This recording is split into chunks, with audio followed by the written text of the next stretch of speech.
Y la diferencia con el centro de día también generalmente está coordinado por equipos interdisciplinarios, se ofrecen talleres, en algunos centros de día también trabajan la parte farmacológica, hacen seguimiento psiquiátrico o seguimiento, controles médicos clínicos, pero no todos los centros de día cuentan con equipos interdisciplinarios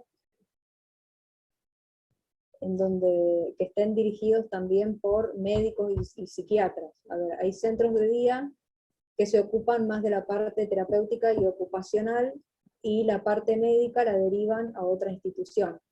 Hay centros de día que cumplen la misma función que el hospital de día y otros no. Dentro de lo que es centro de día hay distintos tipos de propuestas también. Y bueno, no voy a entrar en eso, pero bueno, la Superintendencia de Salud Mental lo que hace es categorizar los centros de día de acuerdo a la propuesta terapéutica que ofrece. Dentro de lo que es un centro de día, uno puede ofrecer una propuesta más completa o ofrecer solamente tratamientos terapéuticos en modalidad grupal. Generalmente en centros de día se realizan terapias en modalidad grupal, no todos los centros de día realizan también tratamiento individual.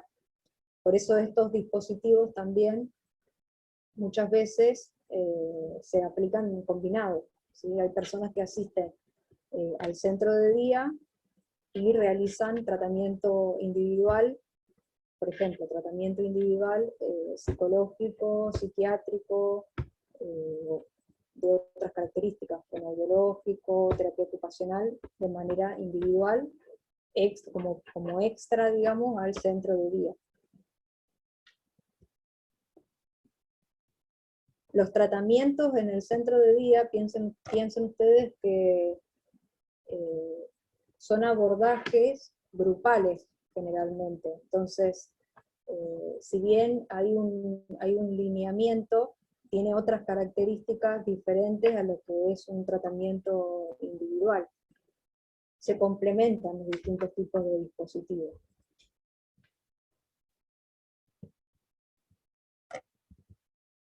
No sé si quedó clara la pregunta en torno a la diferencia. Sí, creo que sí. Gracias.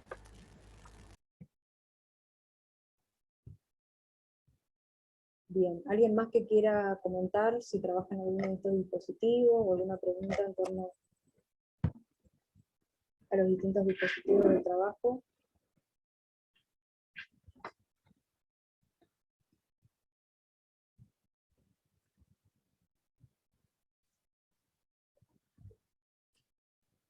Bien, seguimos avanzando entonces. Vamos a ver ahora, vamos a tomar dentro de lo que son estos tres tipos de población, dentro de lo que es infanto-juvenil, jóvenes y adultos y tercera edad, vamos a ver las características de los diagnósticos más frecuentes en estos tipos de población. Dentro de lo que es infanto-juvenil, vamos a tomar los trastornos del espectro autista. Dentro de lo que es jóvenes y adultos, vamos a hablar acerca de esquizofrenia, depresión y adicciones. Y en tercera edad vamos a hablar de demencia, especialmente de Alzheimer. Esta elección tiene que ver únicamente con el hecho de que es lo que más observamos, ¿sí?, en estos distintos tipos de población. Por ahí teniendo en cuenta que algunos de ustedes no tienen información de base en diagnóstica, sí es importante conocer las características principales de estos diagnósticos para tener herramientas también para el abordaje. Bien. Cuando hablamos de TEA la sigla significa trastorno del espectro autista. Justamente hablamos de espectro, ¿sí? Porque el autismo es un trastorno que no es homogéneo. Si bien podemos hablar de sintomatología frecuente, ¿sí? Hay determinadas características que ahora vamos a ver que podemos encontrarlas en muchas personas que padecen autismo, no quiere decir que siempre la patología se presente de la misma manera en cada persona. Es decir, en el autismo nos encontramos con la particularidad de que en cada niño podemos observar características diferentes. Algunas características están presentes en algunos niños y otras no. Si nos guiamos por el manual de salud mental, manual diagnóstico de salud mental, que en salud mental lo conocemos como el DSM, ¿sí? Es un manual en donde podemos encontrar los distintos criterios diagnósticos de las distintas patologías de salud mental. En este manual lo que se establece es, estos criterios que vamos a mencionar son aquellos que tenemos en cuenta para hablar de un diagnóstico de trastorno del espectro autista. Para hablar de trastorno del espectro autista tienen que estar presentes 6 o más de las características que vamos a mencionar ahora. Fíjense que una de las características tiene que ver con una alteración en la interacción social, otra de las características tiene que ver con una alteración en la comunicación, y otra de las características tiene que ver con patrones de comportamiento, intereses o actividades restringidos, repetitivos o estereotipados.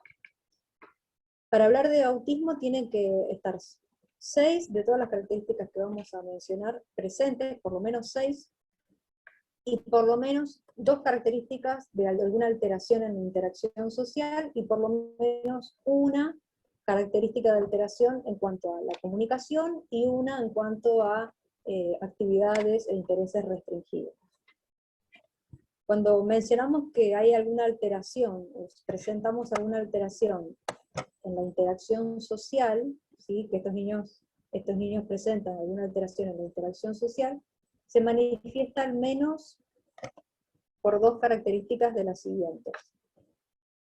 Una alteración del uso en los comportamientos no verbales, como por ejemplo, ausencia de contacto ocular, en la expresión facial, las posturas corporales y los gestos que regulan la interacción social, se observan ausentes o alterados.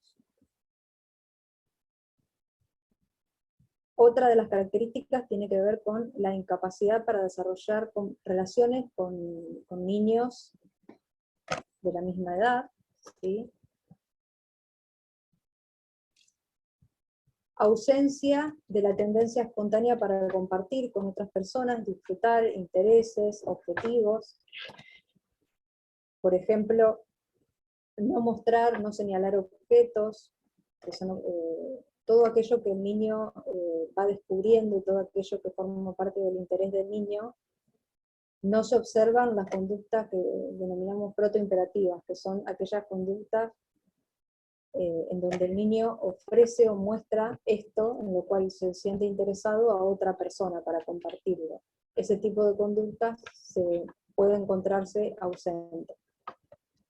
Otra de las características tiene que ver con la falta de reciprocidad social o emocional. Y dentro de lo que es el área de comunicación, se observa al menos 2 de estas que vamos a mencionar ahora, alteradas. Puede ser retraso o ausencia del lenguaje oral. En aquellos niños que presentan un habla adecuada, hay alguna alteración en la capacidad para iniciar o para mantener las conversaciones. Podemos observar una utilización estereotipada o repetitiva del lenguaje, o un lenguaje propio, un lenguaje idiosincrásico, palabras que solamente el niño, palabras creadas por el niño.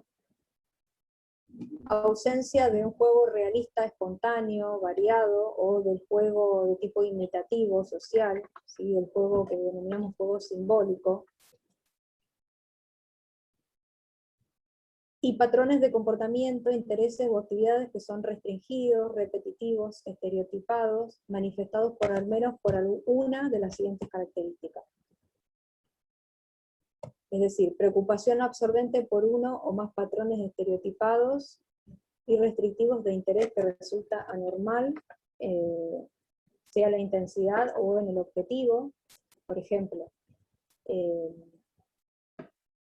se observa muchas veces a través del juego, ¿sí? Cuando el niño se observa muy interesado en repetir siempre el mismo tipo de juego, o cuando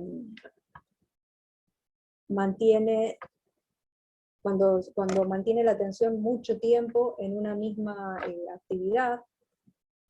Por eso dice preocupación absorbente, ¿sí? Porque el interés es muy inflexible, es muy rígido. Adhesión inflexible a rutinas o rituales específicos. Esto se observa bastante también cuando al niño le cuesta adaptarse a una rutina nueva, o cambiar el entorno, el contexto, cambiar la rutina.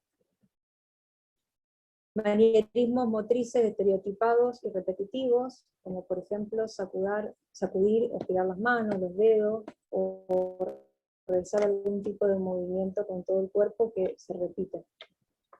Preocupación persistente por partes de objetos. Esto sería dentro de las primeras características que vimos, y dentro de esas 6 primeras dijimos, tiene que haber 6 de alguna de todas estas características. Otra de las características que tiene que estar presente es el retraso o el funcionamiento anormal en por lo menos una de las siguientes áreas: en interacción social, en el lenguaje y en el juego, ¿sí? En el juego simbólico o imaginativo. Generalmente el juego simbólico o imaginativo no está presente. Y además, el trastorno no se explicaría mejor por la presencia de un trastorno de red o de un trastorno desintegrativo infantil. En este manual, en el DSM, estos criterios están extraídos del DSM-4, ¿sí? En este manual se incluyen los trastornos del espectro autista dentro de los TGD. Los TGD quiere decir trastornos generalizados del desarrollo. Los trastornos generalizados del desarrollo, en aquella clasificación, incluía los trastornos del espectro autista, trastorno Asperger, desintegrativo infantil y trastorno de red, ¿sí? Todos estos trastornos tienen la particularidad de que son trastornos en donde el desarrollo se ve afectado de manera generalizada. Es decir, en todos estos trastornos observamos alguna alteración, ya sea en la comunicación, en el lenguaje, en la interacción social, en el juego, ¿sí? También se observan,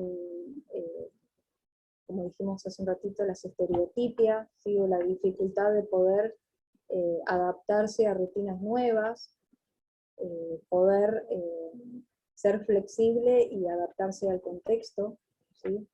Es por esto que, según este manual, el trastorno del espectro autista estaría dentro de los trastornos generalizados del desarrollo. Hay otras clasificaciones que incluyen estos otros trastornos, el Asperger, el RED y el desintegrativo infantil, dentro de lo que es trastorno del espectro autista. Como les decía antes, la característica de todos estos trastornos tiene que ver con un desarrollo anormal en los niños de manera generalizada, en todas estas áreas que fuimos marcando, ¿sí? Lo que ocurre cuando hablamos, digamos, del diagnóstico en la población infantil en torno a trastorno del espectro autista, muchas veces lo que ocurre es que las primeras, digamos, detecciones en cuanto al desarrollo del niño, a veces sucede que en el ámbito escolar, el docente es quien empieza a detectar que hay algo, digamos, que no está funcionando, no está marchando bien, o de la manera esperable en el niño, y a partir de ahí se empieza a trabajar con la familia, justamente para brindar esta información, en torno a lo que se observa en el grupo, ¿sí? En el grupo muchas veces se hace más evidente estas cuestiones del desarrollo justamente porque es donde el niño tiene que poner en juego muchas de estas cuestiones que estamos mencionando que se encuentran alteradas, la interacción social, la flexibilidad para adaptarse a una estructura, para adaptarse a un entorno, los cambios con los que se puede encontrar el niño en el ámbito escolar. Y hay veces, si bien no es en todos los casos, muchas veces los primeros indicadores, digamos, de que hay algo en el desarrollo que se encuentra alterado en el niño, los primeros indicadores muchas veces se detectan en el ámbito escolar, y otras veces no, otras veces en el mismo ámbito familiar, a través de, digamos, de los controles médicos, pediátricos. A partir de ahí es donde se empiezan a detectar algunas alteraciones en el desarrollo, pero de acuerdo, digamos, al ámbito de inserción en donde nosotros estemos trabajando, podemos encontrarnos con distintas complejidades a la hora de trabajar con estos diagnósticos. Muchas veces en el ámbito, más que nada en el ámbito público, nos encontramos ante la particularidad de que es difícil poder arribar a un diagnóstico cuando observamos que no se detecta a tiempo, ¿sí? Y que la patología, que el trastorno, digamos, ya se encuentra bastante avanzado en la edad, cuando observamos que estos niños no han recibido ningún tipo de tratamiento a lo largo de varios años, si bien en la escuela a lo mejor se detectan algunos indicadores, no todo, es real que no todos los niños tienen la posibilidad de acceder a tratamientos, ya sea porque no cuentan, digamos, con los recursos o porque no se ha detectado a tiempo. Entonces, esto hace, digamos, también a la complejidad de los tratamientos, de pensar en el abordaje que cada niño requiere. Hay que tener en cuenta, como dijimos, cuando hablamos de TEA, no hablamos de un trastorno homogéneo, por lo tanto, los tratamientos siempre tienen que ser adaptados a cada niño y son complejos, requieren de abordaje interdisciplinario, es decir, requiere de abordaje por parte de distintas disciplinas trabajando en equipo. Por un lado, tenemos el trabajo de la parte, digamos, del control clínico médico, por otro lado, el trabajo del psicólogo, por otro lado, no, en realidad en conjunto, ¿no? El trabajo del psicólogo, el trabajo del fonoaudiólogo, si hay alguna alteración importante del lenguaje, el trabajo del psicopedagogo, para trabajar en el aprendizaje del niño, y también algunas funciones como la atención, la memoria, ¿sí? Las funciones ejecutivas, ya vamos a ver, digamos, de qué se tratan las funciones ejecutivas, o las alteraciones que presente cada niño en particular. Para poder arribar a un tratamiento para cada niño, siempre pensamos primero en una fase diagnóstica, en una primero arrancamos con una evaluación, en donde se conoce cuáles son, o se identifica cuáles son las áreas que se encuentran alteradas, las áreas de desarrollo alterada en el niño.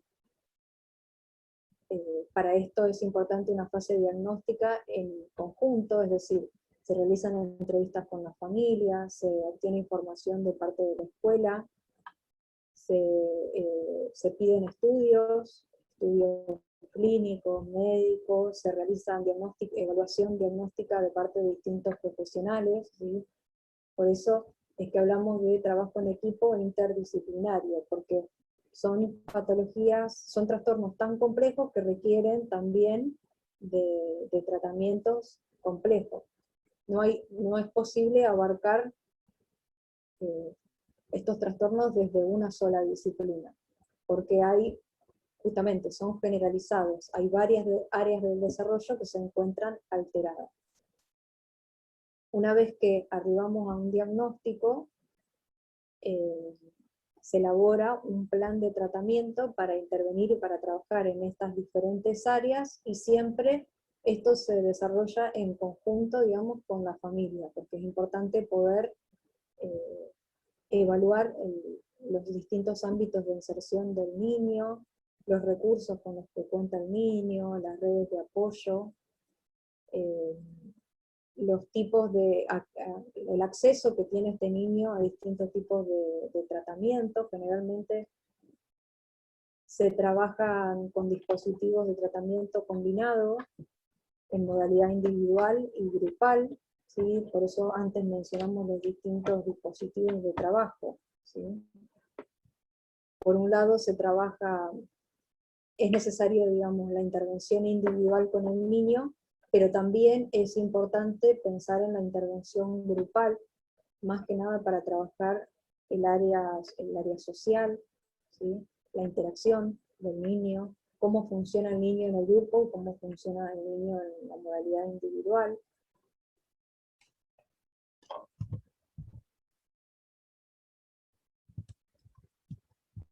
Bien. Y a partir de, en esta etapa, ¿sí? En la etapa de tratamiento, es cuando podemos empezar a pensar en el rol del zooterapeuta, cuando hablamos de este diagnóstico, ¿no? De trastorno del espectro autista. En la fase de tratamiento es donde cobra importancia el rol del zooterapeuta. ¿Por qué? Porque la zooterapia, digamos, como herramienta, puede aportar mucho en torno a la motivación necesaria para que ese niño o para que ese adolescente pueda lograr una mayor adherencia al tratamiento.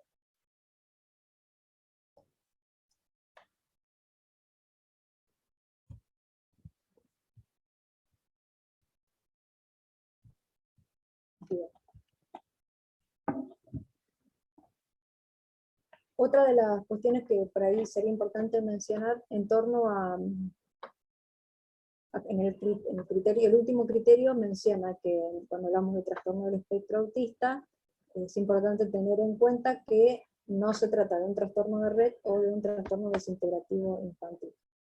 La diferencia, por ejemplo, con el trastorno desintegrativo infantil, este tipo de trastorno comparte muchas características con el trastorno del espectro autista, pero la diferencia está en que hay adquisiciones que el niño logró en los primeros años de la vida y luego se va dando una regresión. Esto es lo que ocurre en el trastorno desintegrativo infantil. Generalmente alrededor de los 3 o 4 años se da una regresión en el niño en donde va perdiendo adquisiciones que había observado que el niño las había logrado, ¿sí? Adquisiciones de desarrollo en cuanto a esto que fuimos mencionando, en cuanto al área de la comunicación, en cuanto al área de la inserción social, en cuanto a la socialización, las habilidades sociales, y también en cuanto a otro tipo de adquisiciones de tipo cognitiva, ¿sí? Atención, memoria, la capacidad de aprendizaje del niño. Y el trastorno de red es un trastorno genético, que también comparte, por eso es que todos estos trastornos muchas veces se engloban, muchas veces no, todos estos trastornos se engloban dentro de lo que son los trastornos generalizados del desarrollo, porque todos se caracterizan por presentar alteraciones en el desarrollo en distintas áreas, ¿sí? En muchas áreas, por eso es generalizado.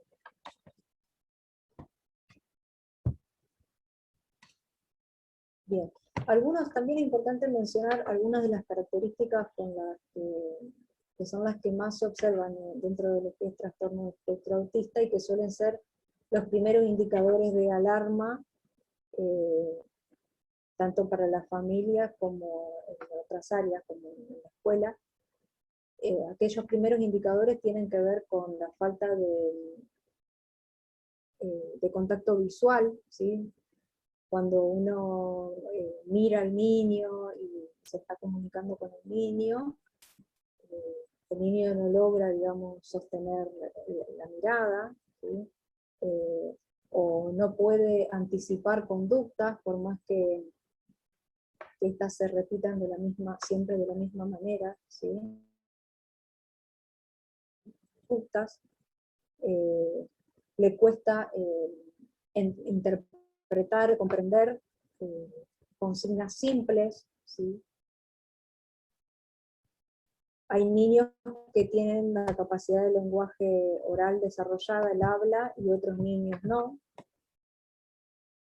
También se observa que el niño no posee comportamiento no verbal, como por ejemplo el hecho de señalar objetos, o indicar a través de gestos, o los gestos, las expresiones faciales, aquello que tiene que ver también con el lenguaje emocional, todo lo que acompaña a la expresión emocional, muchas veces se observa también alterada. Cuando decimos alterada, quiere decir no necesariamente que estas áreas que estamos mencionando no quiere decir que están ausentes, sino también puede ocurrir que estén presentes, pero alteradas, que estén presentes de una manera exagerada, por ejemplo. Puede ser que algún niño no tenga ningún tipo de contacto o interés en socializar, y por el contrario otros niños socializan, pero de una manera que no es la esperable, no es la adecuada, sino que esta característica se observa presente de una manera exagerada. También podemos observar otro de los indicadores, como dijimos, una alteración en el habla, que esta puede ser escasa o puede estar ausente. O también podemos observar que hay niños que presentan momentos de crisis muy frecuentes, ¿sí? O llanto frecuente, y se observa que son niños difíciles de consolar, ¿sí? Esta característica también no es que está presente en todos los niños, ¿sí? Son características que son comunes en todos estos trastornos y que suelen ser los primeros indicadores de que hay algo en el desarrollo que pareciera encontrarse alterado. Por eso no siempre la detección es temprana también. Muchas veces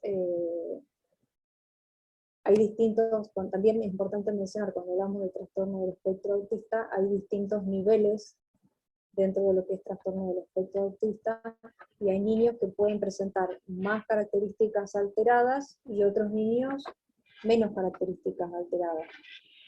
Por eso también para algunas familias, para algunos papás, es más difícil poder detectar que hay alguna alteración en el desarrollo, lo cual retrasa también el diagnóstico y la intervención, el tratamiento. Bien.